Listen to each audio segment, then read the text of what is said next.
السلام علیکم ویورز، میرا نام عطاء الرحمن اور آپ دیکھ رہے ہیں عطاء بخاری یوٹیوب چینل۔ قرآن کریم کی مسلسل ایکسپوزیشن کے سلسلہ میں آج ہم سورہ النساء کی آیت نمبر 112 کی ایکسپوزیشن کریں گے۔ 112 نمبر کی آیت ہے۔ ان آیات میں بات چل رہی ہے جرائم کی۔ اس آیت کے اندر جو چیز سمجھائی جا رہی ہے وہ یہ ہے کہ جو شخص بھی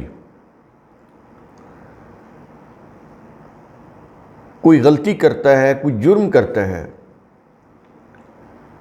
پھر اس اپنی غلطی یا جرم کو تسلیم ہی نہیں کرتا، اپنی غلطی اپنے جرم کا اعتراف ہی نہیں کرتا، تو ظاہر ہے پھر اس نے تو نہ اس غلطی کو دور کرنا ہے، نہ اپنے جرم کا کوئی ازالہ کرنا ہے، نہ کوئی اس کا مداوع کرنا ہے، اور نہ ہی اس نے کوئی معافی مانگنی ہے، کیونکہ وہ تسلیم ہی نہیں کر رہا کہ اس نے غلطی کی ہے یا اس نے کوئی جرم کیا ہے۔ یہ بڑی سیریس کنڈیشن ہے، بڑا سیریس میٹر ہے، جس میں لوگوں کی اکثریت مبتلا ہے۔ آج یہ دیکھیں ہمارے معاشرے میں لوگوں کی میجورٹی کو دیکھیں، یہ کچھ کر رہے ہیں۔ سڑک چلتے ہوئے، کسی ادارے میں بیٹھے ہوئے، کوئی بھی معاملہ آپ کر رہے ہیں تو لوگوں کی میجورٹی جو ہے ان کی ذہنیت کیا ہوتی ہے کہ وہ اپنی غلطی کو تسلیم نہیں کرتے۔ کوئی بھی آپ ٹریفک کا کوئی حادثہ ہو جائے، اس میں آپ دیکھیں کہ جب ٹکراؤ ہوتا ہے، ایکسیڈنٹ ہوتا ہے، تو کوئی اپنی غلطی تسلیم نہیں کرتا۔ میں نے ایک مثال دی آپ کو، یہ حالت ہو چکی ہے ہماری۔ قرآن کریم اس کی طرف اشارہ کرتا ہے، غلطی ہو جائے یا جرم ہو جائے تو اس کو تسلیم کرو، اس کی ذمہ داری اون کرو، پہلے تو اعتراف کرو کہ یہ غلطی ہوئی ہے، یہ جرم ہوا ہے اور یہ میں نے کیا ہے، مجھ سے ہوا ہے، میں اس کا اعتراف کرتا ہوں، نیکسٹ نہیں کروں گا، اس کی معافی چاہتا ہوں۔ لیکن یہ چیز قرآن کریم جو ہے یہ کتنی وضاحت کے ساتھ بتا رہا ہے اور سمجھا رہا ہے۔ آج یہ چیز ہمیں بچوں کو سمجھانی ہے، اسٹوڈنٹس کو سمجھانی ہے، ہماری یہ جو نوجوان، یہ جو ینگ جنریشن ہے، ان کو سمجھانی ہے، کیونکہ انہوں نے بڑے ہو کر معاشرے کے امور کو اپنے ہاتھ میں لینا ہے، چاہے وہ حکومتی عہدے ہوں یا دوسرے معاشرے کے ادارے ہوں، اس کے اندر جو اہم ذمہ داریاں ہیں وہ انہوں نے سنبھالنی ہے۔ تو یہ بہت ضروری ہے اس دور کے اندر کہ غلطی ہو جائے، ٹھیک ہے، انسان ہو سکتی ہے، لیکن اس غلطی کو تسلیم کیا جائے، مانے کہ یہ غلطی ہوئی ہے، اور آئندہ کے لیے احساس ہونا چاہیے کہ یہ غلطی نہیں ہونی چاہیے، اور اس کا جو غلطی ہو چکی اس کا مداوع بھی کرے۔ تو اس آیت کے اندر یہی چیز کہی جا رہی ہے کہ جو کوئی اپنی غلطی یا جرم کو کسی دوسرے کے سر تھوپ دے، ایک تو اس نے جرم کیا، غلطی کی، وہ اپنی غلطی بھی نہ مانے، اور پھر اس سے بڑا جرم کہ وہ اپنی غلطی کو کسی دوسرے کے سر اس کا الزام لگا دے، اپنے جرم کا الزام کسی دوسرے کے سر لگا دے، اس کے اوپر تہمت لگا دے، یہ الزام لگا دے، تو یہ تو اس سے بھی بڑا جرم ہے۔ تو اس طرح تو اس نے یعنی یوں کہہ لیں کہ دوہرا جرم کر لیا،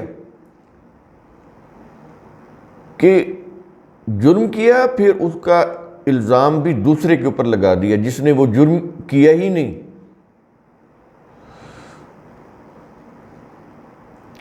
تو ایک جرم جو اس نے خود کیا، اور دوسرا جرم یہ کہ اس نے اپنے جرم کا الزام کسی بے قصور کے اوپر لگا دیا۔ یہ جو دوہرا جرم ہے، اس کے متعلق قرآن کی آیت آ رہی ہے کہ ایسا نہیں کرنا چاہیے۔ اس سے تمہارا معاشرہ تباہ ہو جائے گا۔ اور ہو چکا ہے کہ نہیں ہو چکا؟ دیکھیں تو صحیح، کتنے لوگ ہیں جو اپنی غلطی کو تسلیم کرتے ہیں، اپنے جرم کا اعتراف کرتے ہیں، اور اعتراف کر کے یہ عہد کرتے ہیں کہ آئندہ کے بعد نہیں کریں گے۔ جو جرم ہو گیا، جو غلطی ہوگی، اس کا مداوع کریں گے، ازالہ کریں گے۔ کتنے لوگ ہیں آج اسکول کے جو سلیبس ہے اس میں یہ چیز پڑھائی جانی چاہیے۔ یہ کتابوں کے جو بوجھ اٹھائے ہوئے ہیں، اتنے بڑے بڑے بیگ جن کو بچے اٹھاتے ہوئے ان کا پسینہ نکلا جا رہا ہوتا ہے، کوئی فائدہ نہیں۔ سکولوں کے اندر، کالجز کے اندر انفارمیشن ہے، ایجوکیشن نہیں ہے۔ یہ جو ایجوکیشن ہے یہ دینی چاہیے۔ افسوس یہ ہے کہ وہاں پر جو شروع کی کلاسز جو ہوتی ہیں، ابتدائی کلاسز 1 2 3 یا پرائمری سطح کے اوپر، وہاں پر بچوں کو شخصیت پرستی سکھائی جا رہی ہے۔ مادھو لال حسین کا میلہ وہ بتایا جا رہا ہے، شخصیات ڈالی ہوئی ہیں اپنے اپنے، کیونکہ جو سلیبس بنتا ہے نا جب بھی یہ گورنمنٹ کا، اس سلیبس کی جو کمیٹی ہوتی ہے اس میں انہوں نے مختلف فرقوں کے لوگوں کو بٹھایا ہوتا ہے۔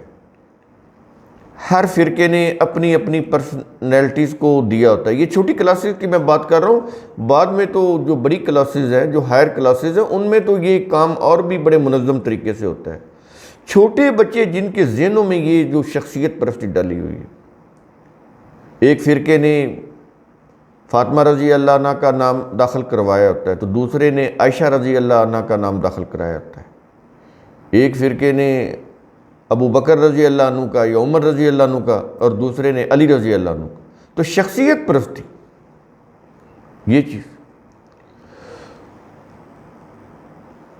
تو جو بچہ شروع سے آپ اس کو یہ فلاں میلہ ہے، یہ اس طرح کی جو ان کو چھوٹے چھوٹے سبق پڑھائیں گے، شخصیت پرستی سکھائیں گے، ان کو یہ جو قرآن کی تعلیم ہے، جو اخلاقی اقدار کو جاگزی کرتی ہے دلوں کے اندر، اگر وہ نہیں دیں گے تو پھر اسی طرح سے یہ جو معاشرے کے جو ینگ جنریشن ہے یہ مذہبی شدت پسند بن کر ابھرے گی، اور وہ کوئی عقل و فکر کی بات سننے کے قابل نہیں ہوگی، جیسا کہ اب آپ کو ہر جگہ نظر آ رہا ہے۔ مذہبی شدت پسندی ہے اور اس میں کوئی اخلاقیات نہیں ہے، کوئی عقل و فکر کا استعمال نہیں ہے، تو اس کا نتیجہ پھر ہم بھگت رہے ہیں۔ تو شروع کرتے ہیں آیت نمبر 112۔ کیا یہ رہا ہے وَمَن يَكْسِبْ خَطِيئَةً أَوْ إِثْمًا، اور جو کوئی خطا یا کوئی جرم کرتا ہے۔ اب یہاں پر دو لفظ آ رہے ہیں، خطیئتاً اور آگے کیا آ رہا ہے؟ اسمن۔ ہم نے پیچھے آپ کو بتایا کہ اسم کے بنیادی معنی کمزور کے ہیں، کمزوری، کمزور، اور یہ جرم کے بھی معنی دیتا ہے، کیونکہ کوئی بھی جرم کرنے سے انسانی ذات کے اندر کمزوری واقع ہو جاتی ہے۔ تو یہاں پر دو لفظ آئے، خطیئتاً یعنی خطا، اور اسمن یعنی جرم۔ تو کوئی بھی شخص ہو، جب وہ یہ دو قسم کے فعل اس سے سرزد ہو جائیں، اس سے کوئی خطا سرزد ہو جائے یا کوئی جرم سرزد ہو جائے، تو پھر اس کو کیا چاہیے؟ وہ کیا کرے؟ غلطی ہوگی یہ جرم ہو گیا، خطا ہوگی یہ جرم ہو گیا، کیا کرے وہ؟ قرآن کریم یہاں پر ایک چیز بتا رہا ہے کہ جو نہیں کرنی پہلے وہ بتا رہا ہے کہ یہ تو بالکل نہیں کرنی، اس لیے کیا یہ رہا ہے ثم یرمی بہی بریئن، پھر وہ کسی بے قصور پر اس خطا یا جرم کا الزام لگاتا ہے. خطا ہو گئی یا جرم ہو گیا، اب آگے اس نے اس سے بھی ایک بڑا جرم کیا. وہ کیا ہے کہ کسی بے قصور پر اپنی اس خطا یا جرم کا الزام اس نے لگا دیا. تو یہ دو جرم ہوئے نا. تو یہ جو دوسرا جرم ہے وہ پہلے سے بھی بڑا ہے. تو یہ کچھ کہنے کے بعد اب آگے اس کے متعلق بتا رہا ہے کہ ایکچولی اس نے کیا کیا ہے، اس کے ساتھ معاملہ کیا ہونا ہے، اب اس کا سٹیٹس کیا ہے. کیا یہ رہا ہے فَقَدِ احْتَمَلَ بُهْتَانًا وَإِثْمًا مُبِينًا، تو یقیناً اس نے بہتان اور صریح جرم کا بوجھ خود پر لاد لیا. یہ ہے فَقَدِ احْتَمَلَ، بوجھ لاد لیا. کس کا؟ وہ جو اس نے خطا یا جرم کیا اور پھر آگے اسے کسی بے گناہ کے سر تھوپ دیا. کہتا ہے کہ یہ جو اس نے اپنی خطا کا اور اپنے جرم کا جو بوجھ ہے اس نے خود اپنے اوپر لاد لیا. بالکل وہی اندازے جو پیچھے آ رہا ہے کہ جو خیانت کرتا ہے وہ اپنا ہی نقصان کرتا ہے، اپنی ہی ذات میں کمی کرتا ہے، اپنی ہی نفس کی نشو و نما کی بڑھوتری میں کمی کرتا ہے. پیچھے یہی بات ہوئی نا. تو اسی طرح یہ بھی بتایا کہ جو جرم کرتا ہے وہ اپنے ہی نفس کے خلاف کرتا ہے، یعنی اپنے ہی جو نفس کی اپنی ذات کی جو نشو و نما ہے اس کو متاثر کرتا ہے، وہ اپنے ہی خلاف کر رہا ہوتا ہے. اب یہاں پر بھی وہ یہی کہہ رہا ہے کہ جو شخص کوئی خطا کرتا ہے یا جرم کرتا ہے اور پھر اس کا الزام کسی دوسرے کے اوپر عائد کر دیتا ہے، تو یقیناً اس نے بہتان اور صریح جرم کا بوجھ خود پر لاد لیا، اپنے اوپر لاد لیا، اس پر نہیں جس کے اوپر اس نے الزام لگایا. وہ تو ہٹ جائے گا. ظاہر ہے جب انویسٹیگیشن ہوگی تو چیز سامنے آ جائے گی. جب اس کو پروب کیا جائے گا، انویسٹیگیٹ کیا جائے گا، کوئی آئی وٹنس ان سے پوچھا جائے گا، ارد گرد کے لوگوں سے پوچھا جائے گا، خود اس کا کوئی ٹریک ریکارڈ چیک کیا جائے گا کہ یہ کیسا شخص ہے، اس کے معاملات کیسے ہیں، تو چیز سامنے آ جائے گی. تو جس کے اوپر اس نے الزام لگایا تو وہ تو چھوٹ جائے گا. ٹھیک ہے، وقتی طور پر تو اس کو تکلیف ہوئی، لیکن یہ شخص جو مجرم ہے جس نے اپنے جرم کا الزام دوسرے کے سر تھوپا، یہ تو نہیں چھوٹے گا، کیونکہ اس کے جو ریکارڈ ہے وہ اس کے اندر یہ چیز آ چکی ہے، درج ہو چکی ہے. اس کے مطابق اس کے اس غلط عمل کا نتیجہ مرتب ہونا شروع ہو جاتا ہے. تو وہ تو کسی وقت چھوٹ جائے گا نا جس کے اوپر الزام لگا، لیکن اس نے اپنی ذات کو ڈیمیج کر لیا. اس کی اپنی پرسنالٹی، اس کی اپنی ذات کی نشو و نما وہ رک گئی. اور جب یہ پکڑا جائے گا کہ اس نے تو جرم کیا تھا اور پھر ساتھ الزام بھی دوسرے پر لگایا تھا، تو اس کو سزا بھی زیادہ ملے گی. اس دنیا کی بات کر رہا ہوں، آخرت میں تو وہ ملے گی. اللہ کے ہاں تو پورا عدل ہوگا، وہ تو ملے گی. لیکن دنیا میں بھی ہوتا ہے. اگر دنیا میں نظام قرآن کی روح سے کسی سٹیٹ میں قائم ہو تو مجرم کتنا بھی بڑے سے بڑا ہو، کتنا بھی اس کا اثر رسوخ ہو، کتنا ہی اس کے پاس پیسہ ہو، سفارش ہو، وہ چھوٹ نہیں سکتا. جن ممالک میں عدل کا نظام بڑا سخت ہے، کوئی سفارش رشوت نہیں چلتی، ان کنٹریز میں دیکھ لیں کہ جو قانون کی گرفت میں آتا ہے وہ چھوٹ نہیں سکتا. یہ ہے اللہ کا نظام عدل. تو افسوس یہ ہے کہ یہ چیز ان ممالک میں ہے جن کو یہ کہتے ہیں کہ یہ مسلم ہی نہیں ہے. لیکن خود ان کے ہاں جو عدالتی نظام ہے وہاں پر کسی کو کوئی انصاف نہیں ملتا.